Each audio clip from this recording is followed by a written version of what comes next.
Good afternoon, ladies and gentlemen. I'm Bob Battaglia. I was president of Lake Region Packing Association Board of Directors and had the job of closing it down after over 100 years. I came to be with them. John could probably tell you better than I can.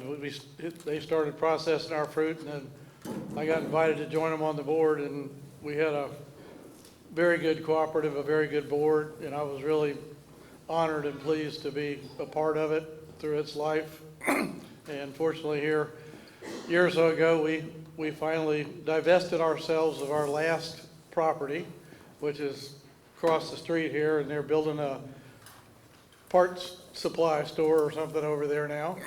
So nothing to do with citrus, but do appreciate everybody being here. Appreciate the fact that there are a fair number of people, some former employees I know, some folks who had fruit with us, and folks who are just generally interested in the history of Lake Region and the citrus industry.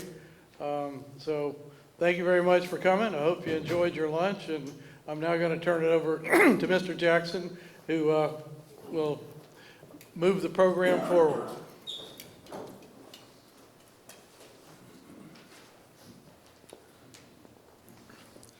Well, let me tell you how we got here.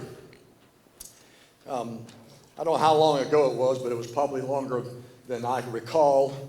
There was a book that arrived, and it was about the Brown family in Eustis. And some of you probably know Gator Brown and Florida Foods. And the book was fantastic because it related the story of two citrus families that had a rather unusual and interesting story. So I said, not everybody can have a book written about their family, because if you're like most of us, if you dig too deep, you might not want to reveal everything that's in the book. But so we have the story of the Brown family, and Lake Region was winding down, and I tried to put some information together on Lake Region, and I found it to be rather limiting. Bobby Grenier back here had a little blib in one of his history books about Lake Region, but quite truthfully, Bobby, you didn't spend a whole lot of time digging into Lake Region. You had a lot of stuff to cover in Tavares. So I knew that Velheis and Battaglia had tons of money, and they were passing it out as fast as they could. And I said, guys, you need to take some of that money and hire that guy that did the story on the Browns and get him to put together a little story on Lake Region. And so they agreed, and we met with Dan Tracy back here, and he'll talk in a few minutes, and got Dan on board to tell the story of Lake Region from a, quote, outsider's perspective. Being a well-known and respected reporter for the Orlando Sentinel, Dan was able to do a fantastic job, and he'll tell you how he came about that in a second. Once things got going, I couldn't stand it because there were a lot of stories that I had to tell. So I added my 2 cents into the book and related some stories and about people and about events and everything else, and you can read about them in the book. And I don't know if this is going to be fact or fiction, because I might have stretched the truth a little bit or might have misunderstood, but I did the best I could as far as remembering people and events, and I gathered some information as well.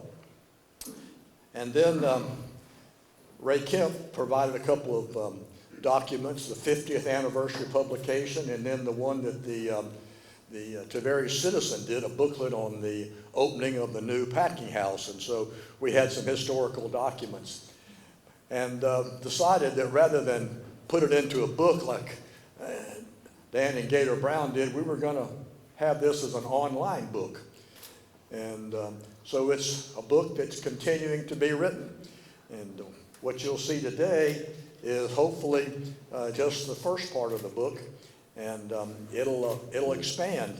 I was extremely pleased in my plea for help that about a week ago, I got an email from Jim Mayfield, and the email contained an attachment with a couple pages on Buck Carson.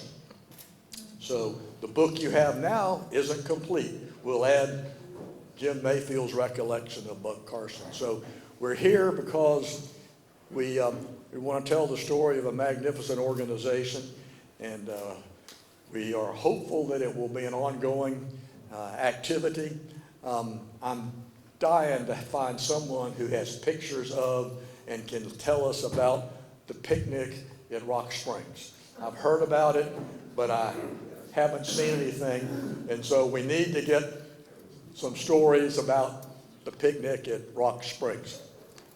So here we are, and we put a book together, and we're going to give you a little bit of information and move through there. So we've asked one of the last surviving CEOs of Lake Region to talk about the history of it.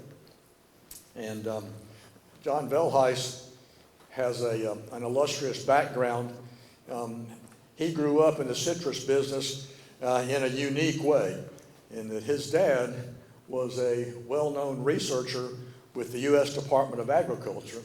And I doubt if many of you here realize that John's dad was part of the salvation of the citrus industry. He was on the team that developed frozen concentrated orange juice.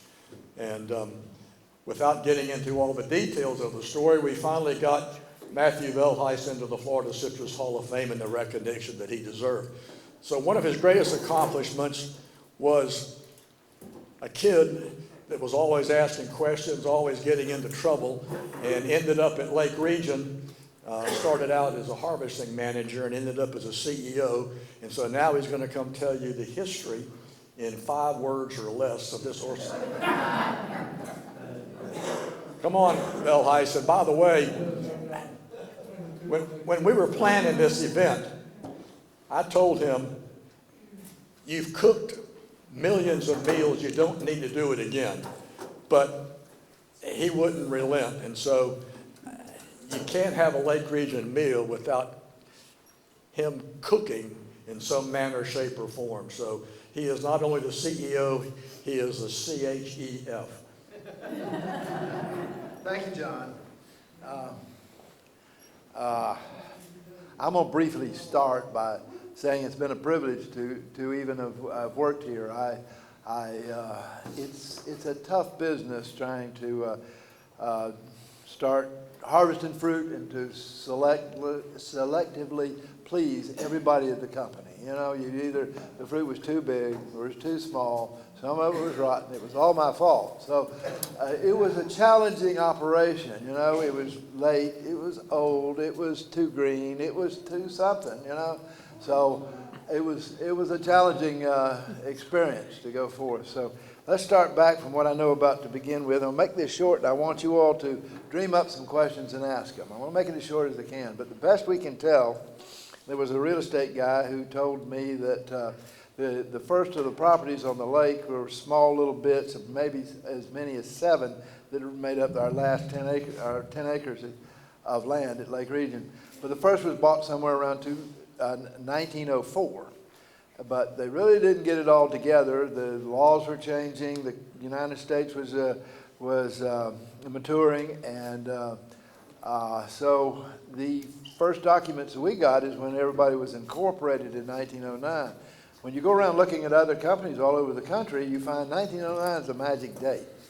And apparently, I don't know this to be a fact, but apparently that's when the law went into effect, how to find and set up and do a corporation. And what responsibilities you had to provide a set of bylaws, you had to provide, and the state gave you some protection, and the federal government gave you some protection by having a corporation. So that document of 1909 still exists somewhere.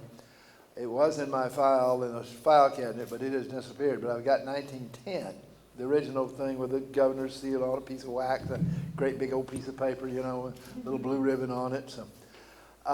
So there was a number of growers, and one of them was from Woodley out here, the Wakeland family, who, and I think 1911, got on a train with a bunch of other people from Lake County and went to California to look at how some cooperatives were set up out there. And they came back and wrote some information down, that I've seen a little of it, that it was a pretty good idea how growers could get together and work together and sell their own products and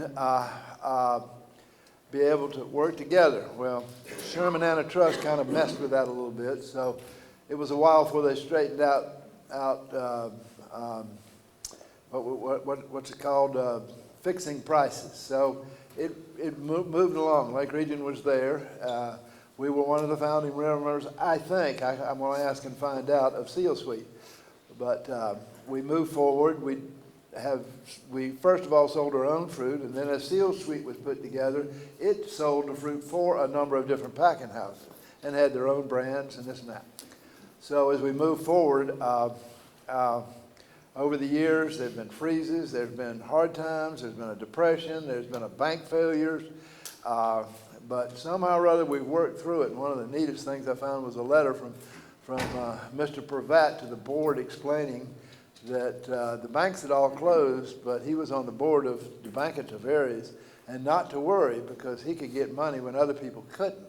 So even the depression of 1933, when the banks closed, he overcame that problem. So there's always a challenge being in charge of something, and it's kind of neat seeing what he did and what have you. He came here in 1926, and of course the crash of the stock market was 28, and then when Roosevelt got in there, he got some poor advice, I thought, and ended up making a run on the banks, and then he had to close them the next day.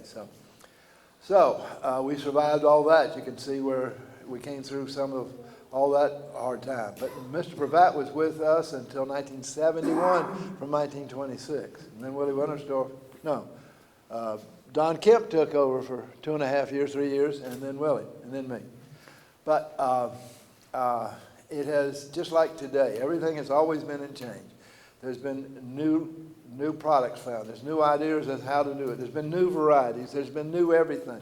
So we've moved along as farmers and planted and tried this and tried that and kept always with an open mind. And that's important for a farmer. That was important for us. That was important for everybody. So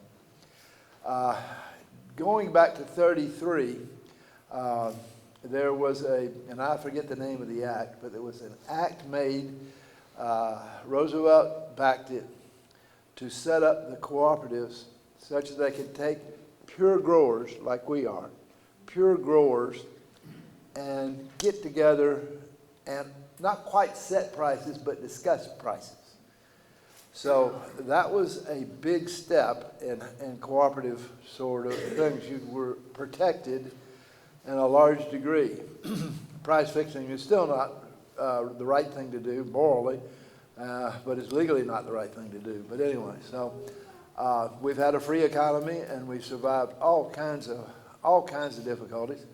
And freezes in 1940 was one of the really, really bad ones, where there was nothing left of fruit on it from Lake Weir south. It just devastated the place. My wife's father was around and bought some property up there in Weirsdale during that period. It just ended, but it,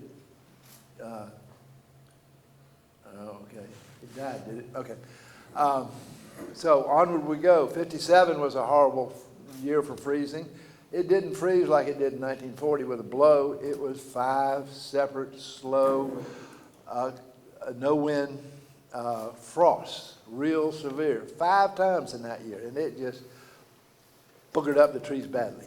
And many of them were killed, and many of them as far away as Gainesville were killed to the ground in 57. And anyway, so onward we go. But anyway,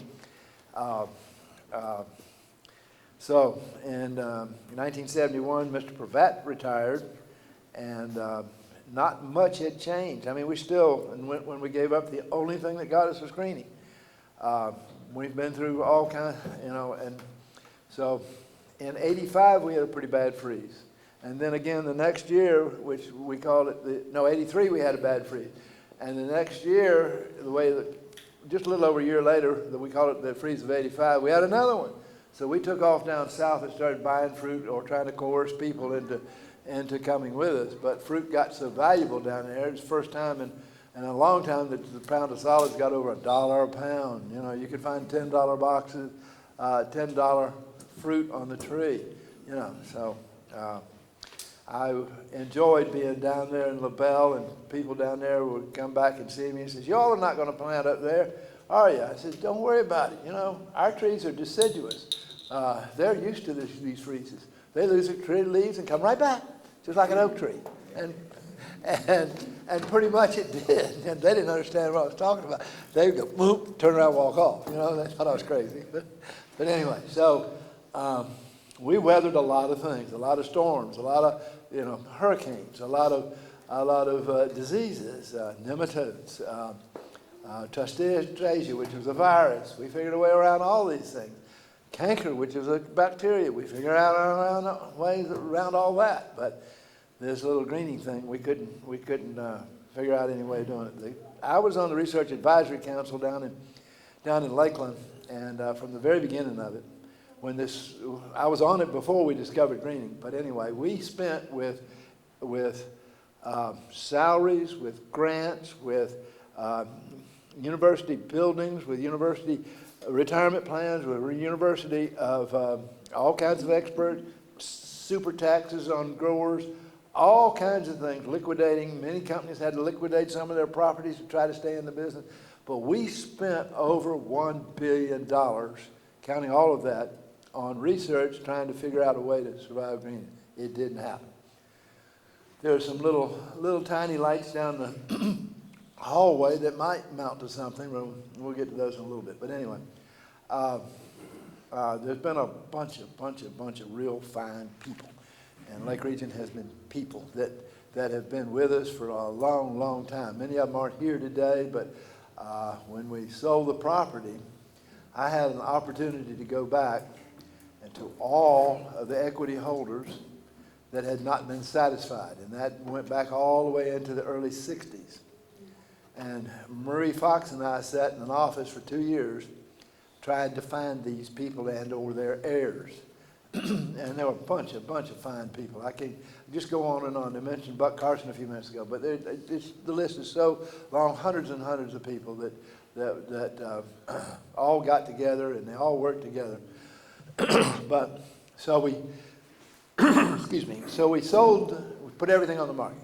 We sold the packing house downtown first, got $600,000 an acre. And a couple of members of the board told me you'll never get over $400,000 an acre. So we got $600,000 an acre, which was $6 million. It took us $1 million to tear down the old packing house and this property over here to bring all of the property up to environmental standards, get all the gasoline, the chemical spills, the pesticide spills, all the old oil spills, everything around the packing house, everything. It took us $1 million to tear down and do all this. So. And then, of course, we had to give 30% of that $6 million to Uncle Sam. But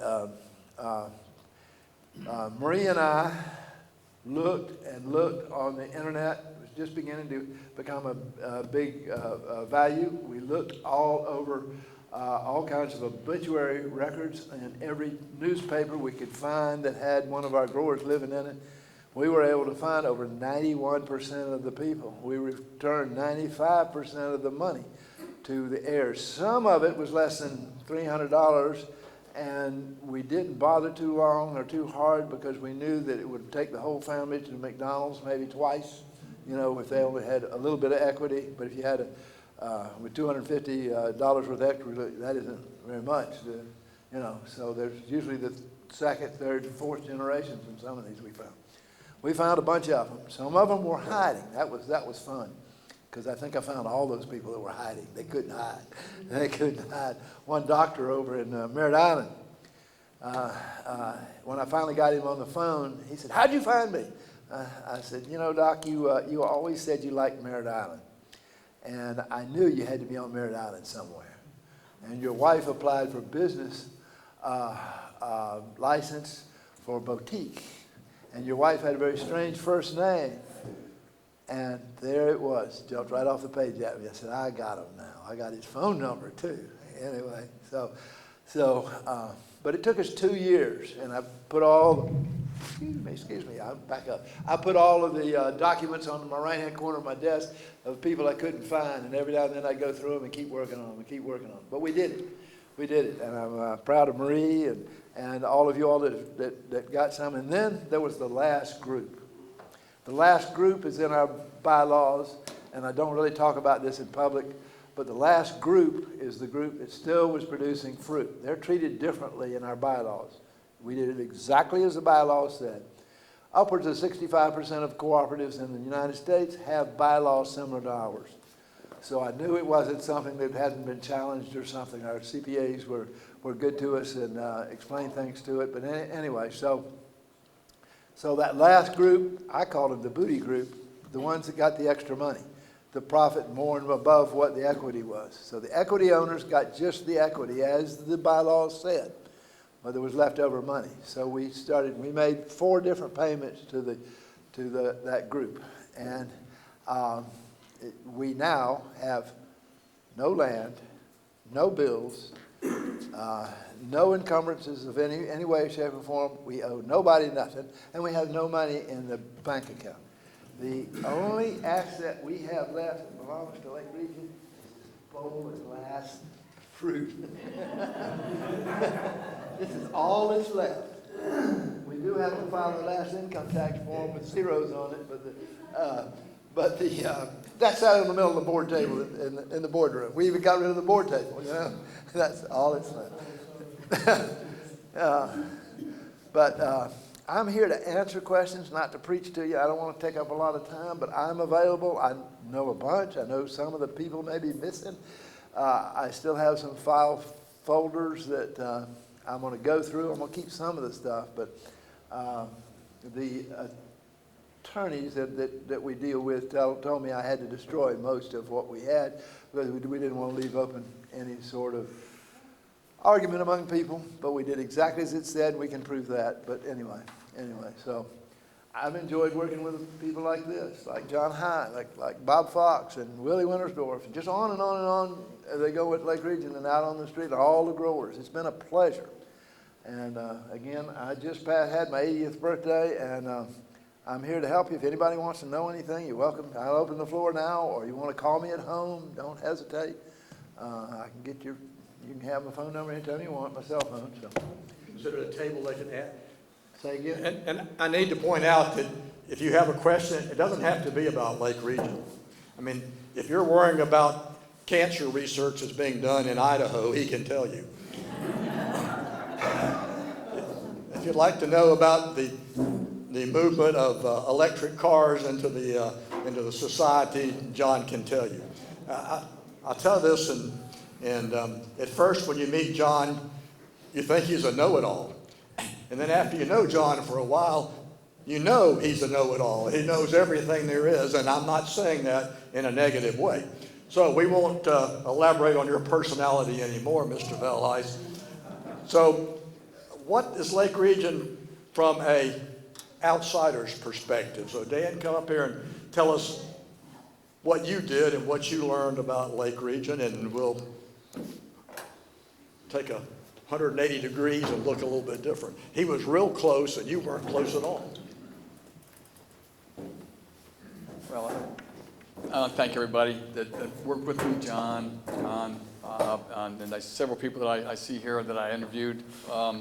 You all were very helpful and very kind and generous with me. I think the biggest thing that I would take away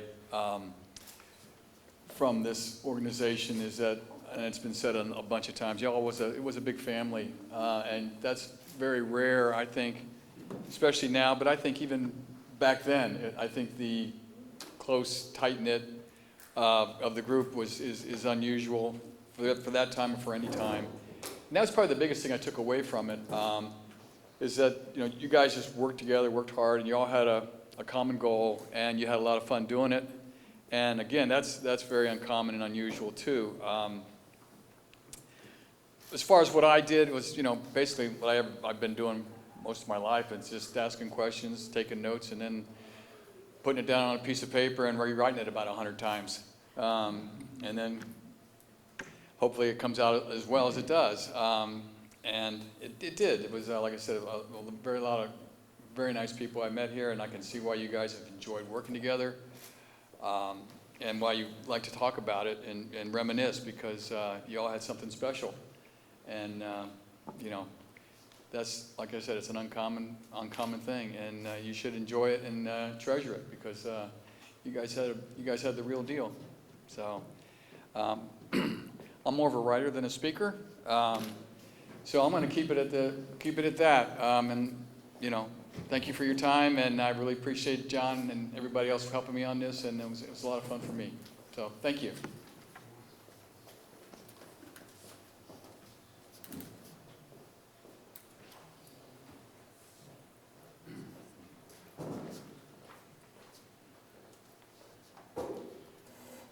Well, one thing that Dan did for his story of Lake Region was he sat down and talked to some folks, and it was, I wish that we could have videoed the conversations that took place, because we had 2 sessions. Carolyn Lewis and Richard Head did the first one, and Paul Leonard and Ray Kemp did the second one. And it was, their stories are in the book, and it's the way things kind of fall into place. You come across folks, and one thing leads to another. And on the second Friday of the month, Catherine and I worked Center Street Kitchen at the Presbyterian Church in Eustis, feeding folks, and Rick and Lisa Head also are in there sometimes. And we had everything ready to go, and we were waiting to open the doors, and I mentioned something to Rick about Lake Region, and he said, "Oh yeah, my dad, my mom, my aunt, my uncle, 2 cousins, work for Lake Region." I said, "Oh, that's great. What an organization." He said, "Yeah." He said, "My dad was a picking foreman," and he went on to talk about it and said, "But sadly, my dad passed away of heart attack when he was about 35, I think, something like that." He said, "I'll never forget, I was 12 years old. The whole Lake Region family just enveloped us." He said, "We had much food we could have eaten for ever." She said, "But I remember Mr. Pravat came out. First of all, Mr. Pravat said he had a pony for me if I wanted a pony." Mom said, "No, son, we don't have room in the backyard for a pony." But Mr. Pravat let her know that she didn't have to worry about anything. And that, to me, kind of sums up what Lake Region was. It was a family, and like all families, you don't agree about everything, but some differences of opinion. But I think it was ultimately that family attitude that I experienced. And I was really lucky, because right across the street where they're building, what are they building over there? An auto parts place. Junior will be happy. So I was lucky in that right across the street was the office of a gentleman that helped me out more than I can possibly express. So John and I were buddies. And his picture's in the kitchen, because whenever we cooked, John cooked before John V. came along. And whenever I needed anything, I would get a hold of John, and he'd make sure that it happened.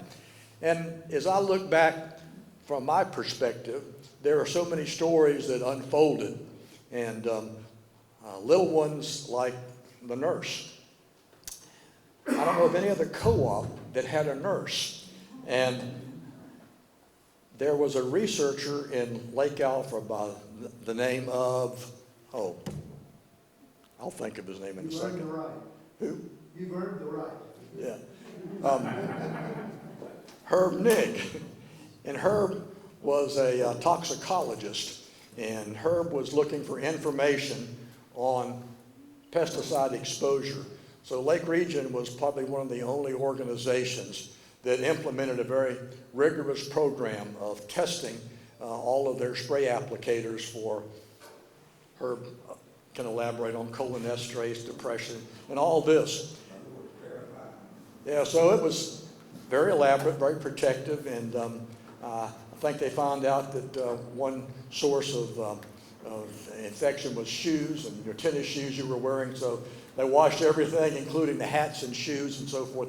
But anyway, the nurse became not only the nurse for the pesticide testing, but for everything else that went on. And I gather that one of the perks of being a Lake Region employee was if your son had a cold, the company nurse was probably bigger help than the pediatrician was. And so how many employees, children, relatives came to the nurse? And all the way down there, I can tell you stories about people, and Jim Patrick isn't here. I wish that he was, and Jim worked in the production office over there, and Jim could do everything. You know, I learned early on in my career, I was a part owner of a speed sprayer, and I found out in a hurry that the most important member of an organization is Paul Leonard. And you know why Paul's the most important part of the organization? He was the damn mechanic that kept everything running. If the packing line shut down, all these wonderful people, everything else came to a grinding halt. And so we might think that the CEO was important, but we all know that Paul was by far the most important person in the packing house, without a doubt. And he could keep things running, and I'm sure that it wouldn't meet OSHA standards now or some of the things, but whatever it took to make sure it ran, he got it done. And there are a lot of other stories, and you have to read the book to find out. And all the way from what John mentioned, that Lake Region had a massive impact nationwide on cooperatives. And there's, if you want to get the whole legal thing, but basically someone sued Lake Region board of directors and said, you didn't pay out any retains this year. And the board said we didn't think that we needed to or could, and it went to court, and the Supreme Court of Florida upheld the position that the board of directors of a co-op has a right to pay or not pay retains, and it went all nationwide. And it's very interesting. I'm sure that the relatives of that lady that sued Lake Region finally got their money. Might have taken 40 years, but they finally got their money. So anyway, I can tell you a lot of stories about Lake Region, and it was an important part of my life, just like it was an important part of a lot of folks here in your life. So what was it like growing up in a family that was ingrained in Lake Region? So you're not going to talk anymore about the general manager. You already had your say, so we're going to let Ray come up. Ray Kemp has been my partner in this, and along with John, in providing a lot of information. So we asked Ray to share what it was like growing up in a member family in Lake Region, and what it meant to him and some of the activities that he was involved with. Yeah, I went to the picnic. The picnics used to be lots of fun at Rock Springs, but I'm gonna start out. There's your problem. Oh yeah, here I'm gonna start out in the middle. But anyway, only time I ever worked for Lake Region, when I was 16 years old, summertime, I was in a hoeing crew. You know, y'all know what? Any of you know what this is? Scuffle. Because if you got one, I'd like to have a better one than this one. Anyway, back then, we'd be out at production at 6:30 in the morning. We'd get in that doghouse. The doghouse is, you know, in the movies of World War II, you see the trucks were hauling troops in the back. They had several doghouses, and they'd load them up, and we'd head to a grove and hoe orange trees all day. We'd go to work at 7 o'clock when we got to the grove, had 30 minutes for lunch. We left the grove at 5:30 and back in. So we worked 55 hours a week. Today you couldn't get anybody. And then you had travel time wasn't paid. You weren't paid travel time. And we'd bring home almost $40. But we were doing real good back then. But anyway, Lake Region for many years kept food on the table that I sat down every night. But my father grew up in Monticello, and I guess if it hadn't been for J.B. Pavat and Lake Region, I'd have probably grown up in Monticello. But my father moved down to Howie in 1933. I guess that's the time of Depression. And he went to work for the Howie Company. And of course, and I was born in 1940 and lived in the labor quarters of Howie, the Howie Company. And at the late 1940, JP, and of course my father worked himself up started out as a butter to assistant production manager for Howie. Then Mr. Pavat hired him, and he came to work at production department of Lake Region. And he was assistant production manager for C.C. Tilbury. That C.C. Tilbury was a tremendous production manager. He's got a lot of Tilbury relatives that live in Lake Wales area. But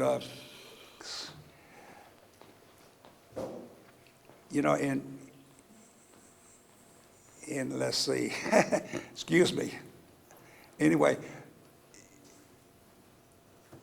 when Daddy was still in Monticello, he worked for Mahan Nursery, and they grew pecans and citrus. And up to the 62 freeze on those hillsides, there was orange groves. And now you know what's happening in North Florida again. They're planting orange groves again. So they'll be there for a while, but there's going to be a 62 type freeze come along, and they won't be there.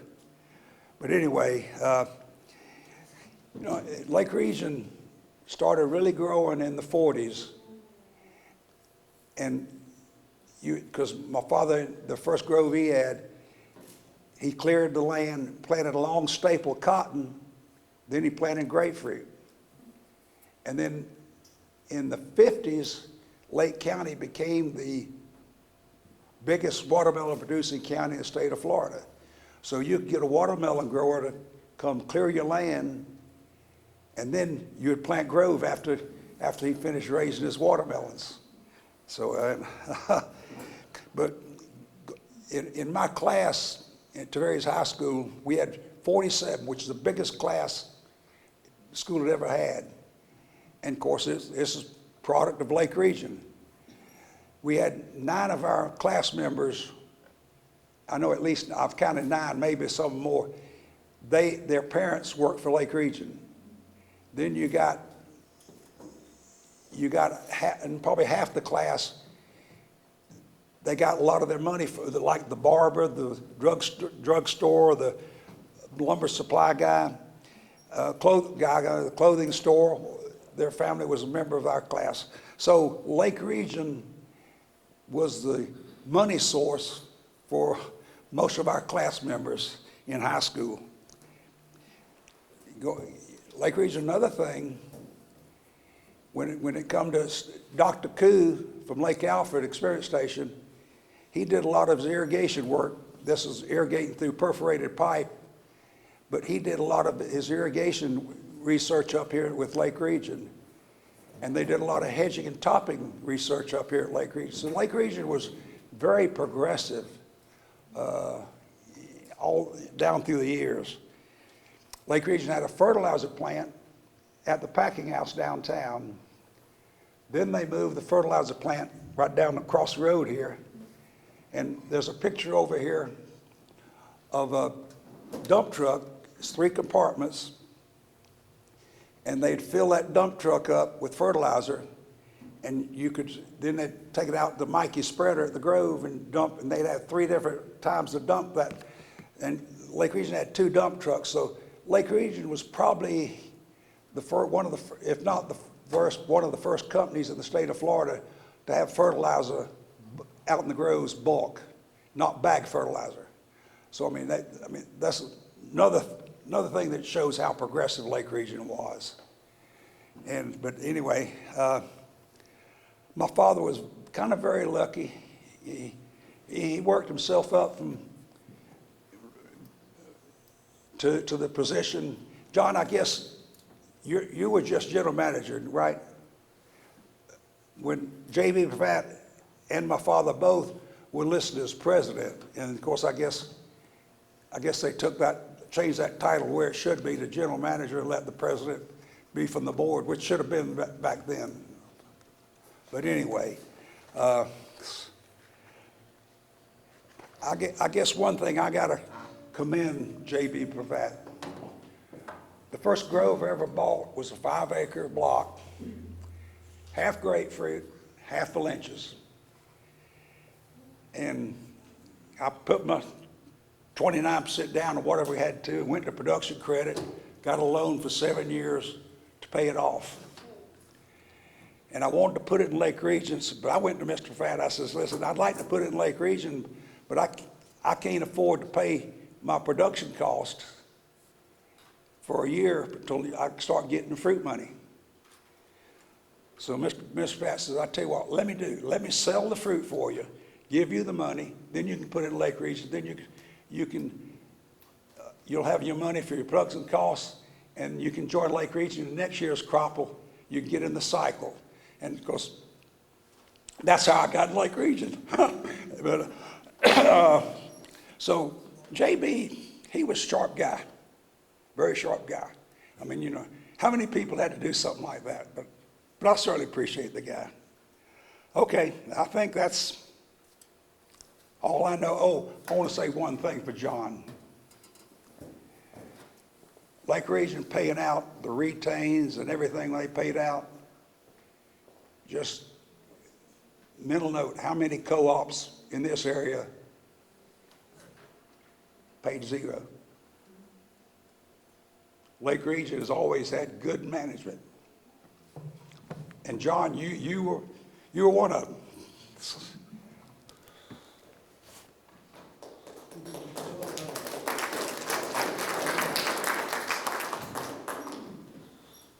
So, we've touched on a little bit about Lake Region from different perspectives. So what is the book?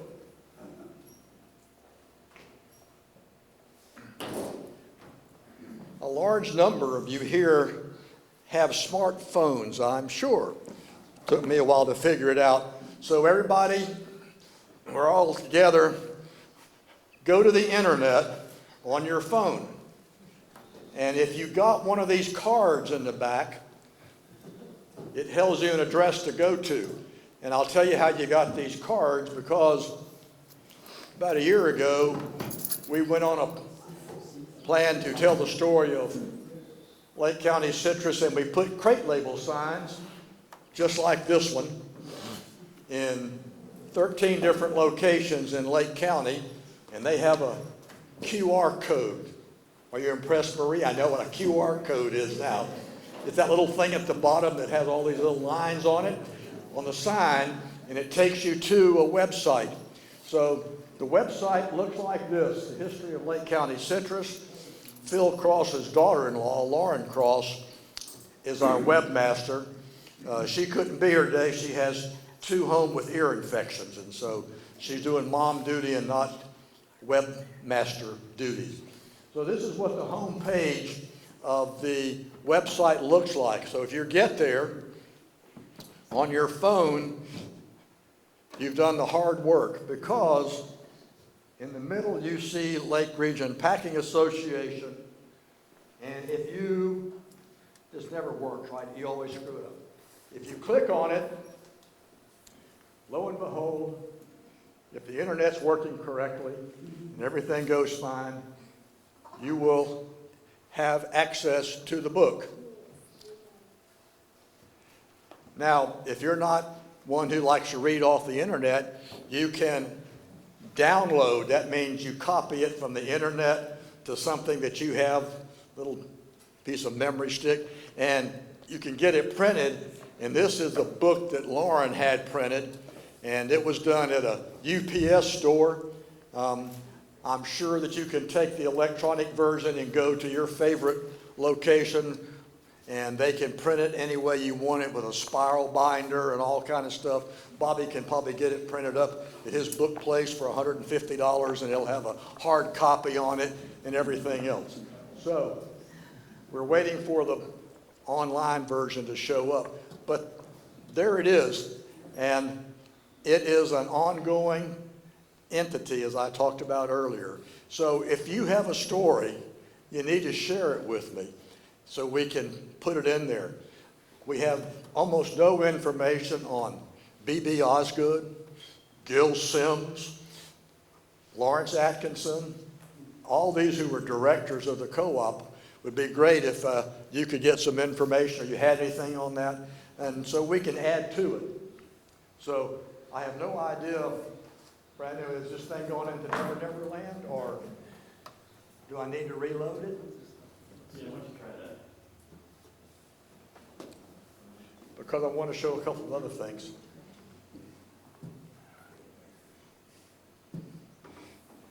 I'm of the wrong generation, I can tell you that right now. How many of you only communicate with grandkids with a text? They don't even talk to anymore, do they, Benny? Although Benny has a unique relationship with his grandkids. A couple years ago, I bought some peaches that from McLean Farms, and you ordered them online through some website, and you go down there to get them. And so I pull up, and these young ladies are right there at the door and ask you and everything. I said, "Who's the boss around here?" And this one lady said, "Pappy is." And the next thing I knew, Benny came and he had this flock of grandkids. He puts them to work. They actually pick peaches and market peaches. I'm sure that the Division of Family Services is probably going to be after you when they find out that you're using child labor to do some of these things. So, if you didn't get one of these cards, it has the website location, and I encourage you to visit the site, look at what we have there. I would love to get your feedback. If you have any comments or would like to share things with us, that would be fantastic. We have stories on all of the labels, and you can see where they are. If you haven't taken the time to drive around and tour the labels, you ought to. They run from Umatilla to Mascot. I got an email from the utilities manager in Howey. Evidently Ian tore up the sign in Howey, but they're going to, they didn't get the frame, but they got the sign. I have not had any cities call and say that the signs have been vandalized, but they're all up and around. So here's the website, the book, and you can go down and see everything. There's the last box of fruit, thanks to Paul. He got a picture of it when it went across the line. And the whole thing is there. This is Dan's story. He talked to Ray, got information, and there's Carolyn and Rick. Paul, they're all getting big retains, right, as your co-contributors to the book, I'm sure. But anyway, we have some great things in here. You can add a story. Oh, I got to tell you this quick little story, too. That is the board table from Lake Region. Now, Lake Region, from what I understand, wasn't a frilly, fancy organization. But for some reason, Mr. Pravat decided that they were going to have a nice board table. If I mess this story up, let me know. So they bought the finest, nicest board table and chairs you could get from an outfit in Leesburg. It had a magnificent Formica top. And can you imagine where Formica has gone then to where it is now? So the Formica top table made it into the boardroom for many years. And when they finally sold the building, the board table and chairs went to the First Baptist Church in Tavares. And as I understand it, Ray, it was in a room, Lake Region room, and the table was there. There were pictures on the wall, labels and everything else, and which is only fitting, right? Muir and Tavares. And it seems that some people are interested in change, and a new pastor came on board, and we decided that that's old stuff, and we're modern new people. And I believe that the board table ended up in the break room, and Ray and I rescued a lot of stuff that was going to be destined for an unfortunate place. So not everyone has an appreciation for history like you do, and I'm not a Baptist, I'm a Presbyterian. I'm sure that we would never do anything like that. So the board table is still over there.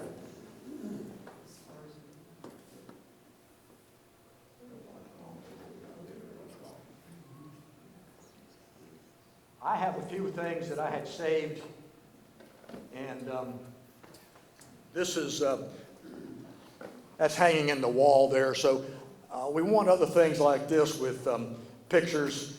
There's Jim Simpson and John High. We were looking at a sprayer. The guy is the chairman of the Department of Agricultural Engineering, and we had to get people out of Gainesville so they understood what the real world was like rather than operating up there and not being aware of what was happening. So anyway, the book is there.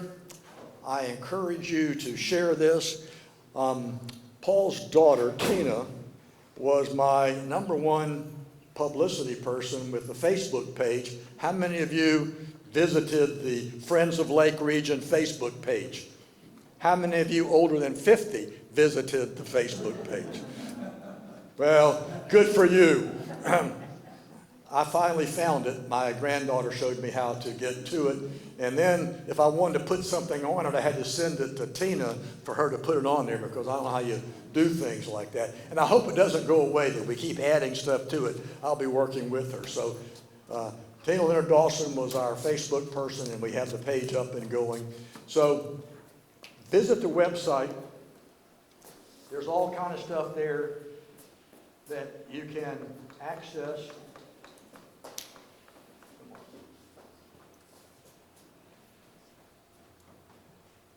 The Crate Label Tour, and if you want to find out a little information on that particular label that's there, I borrowed some information from Bobby Grenier that's in there about it, and we have some different things, and there's information on all the labels. There's some narrated PowerPoint presentations. So with that, I'm going to shut up, and if anybody would like to tell some stories, our video people are available, and we can go in the other room and communicate. You can visit with each other, and I appreciate your feedback. If you can go to the Facebook page and put some comments on there, the young people would appreciate it. But anyway, I wish that more organizations would take the effort to do this, to share their stories. So we thank you for coming and participating. Hope you've enjoyed walking down memory lane with us and reliving some of the stories with Lake Region. Thank you, folks.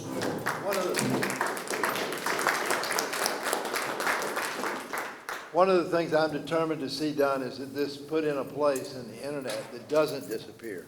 You know, at a university site or something like that, where you don't have to pay a yearly fee to keep it up. So if you all have got anything you want to put in there, any suggestions, and particularly correction that you might see, we will have it on the internet as long as we can, but we have no money, so we can't